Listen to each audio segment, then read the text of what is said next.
guys, welcome back to my channel. So our next topic is the errors of the refraction. अब errors से पढ़ने से पहले हम लोग को बताना चाहिए कि हमारी नॉर्मल क्या होता है. अब जो हमारा नॉर्मल आई विजन होता है हम उसको बोलते हैं ई मेट्रोपिया. अब इसमें क्या होता है, जैसे हम लोगों ने पीछे पढ़ा कि हमारे जो सीलियरी मसल्स होते हैं वो रिलैक्स्ड होते हैं, तो हमारा जो लेंस होता है वो स्फेरिकल होता है. ठीक है, बिकॉज हमारे सस्पेंसरी लिगामेंट्स कॉन्ट्रैक्टेड होते हैं. तो सेम यहाँ पे यही सीन है कि हमारे नॉर्मल विजन में हमारे पास हमारा लेंस स्फेरिकल होता है और हमारे पास जो सीलियर मसल्स होते हैं वो हमारे रिलैक्स्ड होते हैं. Next one is the hyperopia. अब ये हमारे पास क्या होती है, फार साइटेडनेस. अब फार साइटेडनेस मतलब कि हमारे पास दूर की नज़र सही है और पास की नज़र ख़राब है. अब अगर पास की नज़र ख़राब है तो हमारे पास क्या होगा कि हमारा आई बॉल शॉर्ट हो जाएगा. आई बॉल शॉर्ट हो जाएगा और जो इमेज है वो बिहाइंड द रेटिना बनेगी. अब इससे थोड़ा कॉन्सेप्ट ये समझें कि हमारे पास जो है ना, अगर हमारा आई बॉल शॉर्ट हो गया है तो मतलब क्या है कि और हमारे पास की नज़र ख़राब है. पास की नज़र ख़राब है मतलब बेंडिंग ऑफ लाइट सही नहीं हो रही, मतलब कि रिफ्रैक्टिव पावर डिक्रीज़ हो गया. तो इसलिए हमारे पास इसमें हमारा जो होगा डिक्रीज द रिफ्रैक्टिव पावर होगा. Then we have the myopia, that is the near sidedness, और इसमें हमारे पास आई बॉल हमारा लॉन्ग हो जाता है. इसमें इमेज जो बनती है वो नियर द रेटिना बनती है. अच्छा, अब इसको याद करने का तरीका क्या है कि कौन सा हमारे पास कहाँ पे इमेज कहाँ पे बनती है और कौन सी नज़र सही होती है. अब इसको देखें. हाइपर मायोपिया फार साइडेडनेस मतलब कि रेटिना से फार इमेज बनेगी. मायोपिया मतलब नियर साइडेडनेस मतलब कि रेटिना के नियर इमेज बनेगी. उसके बाद अब यहाँ पे बोल रहा है कि रिफ्रैक्टिव पावर जो है ना इसका इंक्रीज़ होगा. अब रिफ्रैक्टिव पावर कैसे इंक्रीज़ होगा, अब देखिए जाहिर सी बात है, इसका आई बॉल हो गया है लॉन्ग. अब आई बॉल लॉन्ग हो गया है और ये जो है ना हमारे पास इसकी जो है ना दूर की नज़र ख़राब है और पास की नज़र सही है. पास की नज़र सही है मतलब कि ये बेंडिंग ऑफ लाइट जो है इसकी वो सही हो रही है और इस सामने वाला सही तरीके से देख पा रहा है. लेकिन दूर का जो है उसके लिए उसको डाइवर्ज होना पड़ेगा ताकि दूर का देख पाए और वो ख़राब हो गई. तो इसलिए इसकी रिफ्लेक्टिव पावर मतलब बेंडिंग ऑफ लाइट करने की जो कैपेबिलिटी है वो इंक्रीज़ हो गई है. तो हमारे पास कॉनकेव लेंस दिए जाते हैं और हाइप्रोपिया में कॉन्वेक्स लेंस दिए जाते हैं. ठीक है, अब इसका आपको रीज़न यहीं से समझ आ गया कि अब मायोपिया है तो जाहिर सी बात है उसको दूर का सही नहीं देख पा रहा, तो उसको डाइवर्स करने की ज़रूरत है, तो मतलब कॉनकेव यूज़ होगा. और कॉन्वेक्स क्या करता है, वो कन्वर्ज करता है, तो हम लोग के पास कन्वर्जिंग हाइप्रोपिया में यूज़ होगा. तो ये आपका कॉन्सेप्ट क्लियर होना चाहिए. उसके बाद हमारे पास next disease is the astigmatism. अब उसके लिए आप पहले ये जो है ना पिक्चर इस पे गौर करें. अब ये क्या बोलता है, एस्टिग्मेटिज्म में एक हमारे पास जो है ना पहली बात तो क्या डिफेक्ट होता है, हमारे पास रिफ्रैक्शन का डिफेक्ट होता है, मतलब कि हमारे जो रिफ्रैक्टिव पावर होती है वो ठीक नहीं होती. अब रिफ्रैक्टिव पावर ठीक नहीं होती इसलिए जो हमारे पास विजुअल इमेज है वो एक से ज़्यादा प्लेन्स में जो है ना फोकस कर रही होती है. इसलिए एक हमारे पास अच्छी सी इमेज नहीं बन जाती. जाहिर सी बात है, अगर कोई इमेज है जो डिफरेंट डायरेक्शंस में डिफरेंट मतलब उसकी रेस जा रही हैं तो वो हमारे पास इमेज हमारे सही नहीं बनेगी. ठीक है, रेटिना पे. अब देखिए यहाँ पे हमारा वो बस वो बोल रहा है, ये सारा का सारा जो ये बोल रहा है ये यहाँ पे एक्सप्लेन कर रहा है इस फिगर के थ्रू कि देखिए अब यहाँ पे हमारे पास उसने दिए हैं, एक है ए सी लाइन और एक है बी डी लाइन. अब जो ए सी लाइन है ना वो हमारे पास क्या कर रही है कि वो हॉरिजॉन्टल प्लेन में जा रही है. ये देखें, ये हॉरिजॉन्टल प्लेन में जा रही हैं, जबकि जो बी और डी की लाइंस है ना वो हमारे पास वर्टिकल प्लेन में जा रही हैं. तो ये हमारे पास लाइंस हैं. तो अब क्या होता है कि दैट सी बात है, डिफरेंट प्लेन्स पे फोकस कर रही हैं और डिफरेंट पॉइंट्स पे कर रही हैं एट द राइट एंगल. अब ये क्यों होता है, ये होता है because of the greater curvature of the cornea. अब इसमें क्या होता है कि जो कॉर्निया होता है हमारा ये हम लोगों ने जब आई का जो हम लोगों ने बेसिक स्ट्रक्चर पढ़ा था, आप वो ज़रूर सुने बिफोर स्टडिंग ऑल दिस. तो हमारे पास जो कॉर्निया का स्ट्रक्चर होता है वो हमारे पास एग लाइक बन जाता है, मतलब उसका जो कर्वेचर होता है वो इंक्रीज़ हो जाता है इन वन प्लेन. या तो वो इस तरह से हो जाएगा या वो इस तरह से हो जाएगा, मतलब ये एंटीरो पोस्टेरियरली उसका कर्वेचर बढ़ जाएगा या फिर लॉन्गिट्यूडनली बढ़ जाएगा.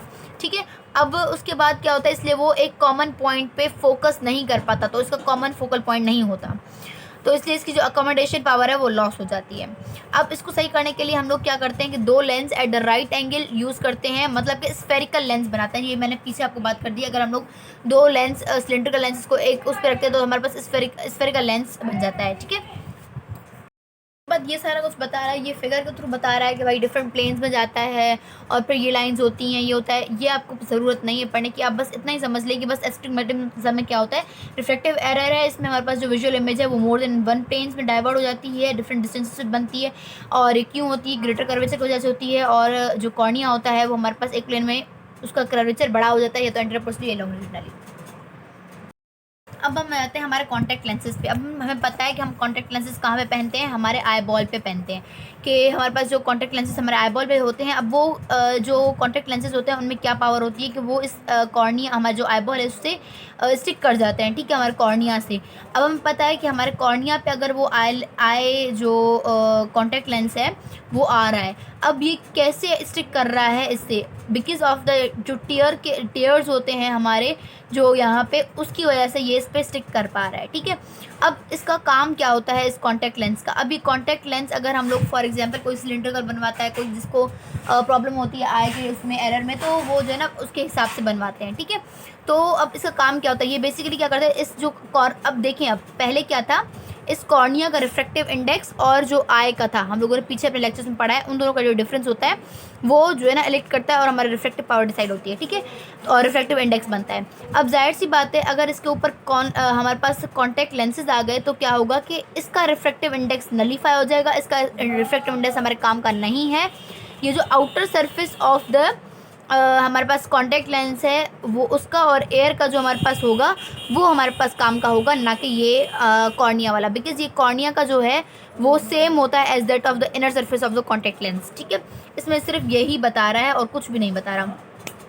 अब ये जो हमारे पास कॉन्टैक्ट लेंसेज होते हैं बेसिकली ये मोस्टली तब उन डिजीज़ में दे जाते हैं। वैसे तो हमारे पास जो नॉर्मल डिजीज़ होते हैं, जैसे हमारे पास हाइपरओपिया हो गई, मायोपिया हो गई, उनमें हम लोग कॉन्टैक्ट लेंसेज भी दे सकते हैं।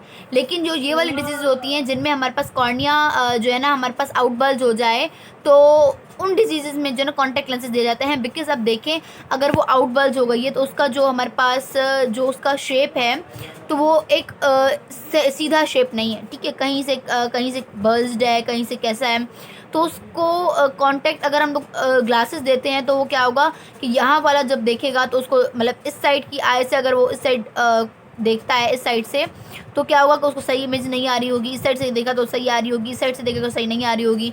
तो ये प्रॉब्लम्स होती हैं। इसलिए क्या किया जाता है कि उस जो है ना कॉर्निया पे जो है ना आई कॉन्टैक्ट लेंस दिया जाता है ताकि वो जिस भी प्लेन में देखे उसको सही तरीके से नज़र आए। अब इस कॉन्टैक्ट लेंस के बेसिकली दो फायदे हैं मोस्टली, ठीक है। एक तो हम लोग ये बिल्कुल फिट हो जाता है आई बॉल पे या फिर हमारे कॉर्निया पे, तो जो भी जिस भी डायरेक्शन में देखेगा वो पर्सन तो उसको सही तरीके से नज़र आएगा, ठीक है। दूसरा ये है कि ये far more broader field of vision देता है for the person to see that image, ठीक है। Then we have the cataract. अब कैटरेक्ट में क्या होता है कि हमें पता है जैसे कि हमारा जो लेंस होता है वो कुछ प्रोटीनियस जो है ना उससे बना हुआ होता है, प्रोटीन से बना होता है। अगर ये जो प्रोटीन्स है ये डीनेचर हो जाएंगी तो क्या होगा कि हमारे पास ओपेक एरियाज़ बनने लग जाएंगे और ओपेक एरियाज़ की वजह से क्या होगा कि पर्सन सही तरीके से देख नहीं पाएगा। अब वो देख नहीं पाएगा तो जो है ना क्या होगा कि जो हमारा, और इसके अलावा क्या होता है कि लेंस भी जो है हमारा इनलास्टिक हो जाता है और इसकी वजह से जब वो सही तरह से देख नहीं पाएगा तो कुछ टाइम के बाद उसकी जो विजन है वो इम्पेयर हो जाएगी। अब इसका ट्रीटमेंट क्या होता है कि हम लोग उस पर्सन को क्या करते हैं कि उसका जो लेंस है उसको हम लोग रिमूव करते हैं और दूसरा एक पावरफुल कॉन्वेक्स लेंस जो है ना हम लोग यूज़ करते हैं, ठीक है। बिकॉज हमें पता है कि हमारा जो नॉर्मल लेंस ऑफ द आई है वो भी कॉन्वेक्स लेंस है, ठीक है। ये आपको सारा का सारा इसमें बता रहा है कैटरेक्ट में और opaque areas in the lens में। उसके बाद then the next thing is the visual acuity. अब विजुअल एक्यूटी बेसिकली चीज़ क्या है, विजुअल एक्यूटी इज़ के अगर हमारे पास दो पॉइंट्स पड़ी हैं, दो स्पॉट्स पड़े हैं, हम उन दोनों को अलग करके जो है ना हम लोग आइडेंटिफाई कर पाएँ कि ये दोनों पॉइंट्स अलग अलग चीज़ हैं, ठीक है। तो ये यहीं पे आपको बता रहा है, ये देखिए कि जो है ना स्पॉट ऑफ लाइट अगर हमारे पास सॉरी यहाँ पे लिखा हुआ है कि जो है ना basically it is the power कि जो है ना हमारे पास हम दो स्पॉट ऑफ लाइट को डिस्टिंग्विश कर पाएँ फ्रॉम द ईच अदर। अभी हम कब कर पाते हैं, जब हमारे पास उन दोनों स्पॉट्स के बीच में जो डिस्टेंस होता है that should be minimally 1 to 2 millimetre, ठीक है। इन दोनों के बीच में मिनिमली 1 to 2 मिलीमीटर डिस्टेंस होना चाहिए और जो टाइम लैप्स होना चाहिए दो चीज़ों को देखने का दैट शुड बी 25 सेकेंड्स कम से कम, ठीक है। और जो है ना अब हम इसके बाद जो दूसरी चीज़ इस टॉपिक में ही बता रहा है विजुअल एक्यूटी में, वो ये बता रहा है कि हमारे पास बेसिकली ऐसे रेटिना होता है ना, जब हम उसको देखते हैं तो उसका एक सेंट्रल एरिया होता है जिसको हम लोग बोलते हैं फोविया। अब ये जो फोविया होता है ना बेसिकली जब हम इस फोविया को, अच्छा मैं इसको जूम करके दिखाती हूँ। अब ये फोविया जब हमारे पास होता है ये central part of the retina है। अब इसमें हमारे पास पेरिफेरली क्या होता है कि mostly rods and cons mix पड़े हुए होते हैं, लेकिन जब हम इसके सेंटर में आते हैं तो क्या होता है कि सिर्फ हमारे पास कॉन्स होते हैं, और यहाँ पे जो विजुअल एक्यूटी होती है वो बहुत ज़्यादा होती है, बिकॉज यहाँ पे सिर्फ और सिर्फ कॉन्स होते हैं। और कॉन्स की विजुअल एक्यूटी क्यों ज़्यादा होती है, मैं इसका रीज़न बता देती हूँ। जो यहाँ पे लिखा हुआ है बट बहुत दबे लफ्ज़ों में लिखा हुआ है, तो शायद ही कोई बच्चा उसको निकाल पाए, ठीक है। अब इसका क्या चीज़ होता है कि एक कॉन जो होता है ना वो एक ही जो है ना उससे नर्व फाइबर से जो है ना मिल रहा होता है, और जो है ना हमारे पास जो रॉड्स होते हैं ना वो हंड्रेड्स ऑफ रॉड्स मिलके जो है ना एक नर्व फाइबर से मिल रहे होते हैं। तो अब आप सोचें कि एक रोड है जो बिल्कुल खाली है और एक रोड है जिस पे ट्रैफिक है, तो ट्रैफिक वाले रोड से जो है ना ज़्यादा जो है ना हम लोग के पास विजुअल एक्यूटी आएगी, या फिर खाली रोड से, ऑब्वियसली खाली रोड से। तो इसलिए कॉन्स जो है ना हमारे पास सेंटर में होते हैं, और इसी वजह से हमारे पास विजुअल एक्यूटी ज़्यादा होती है।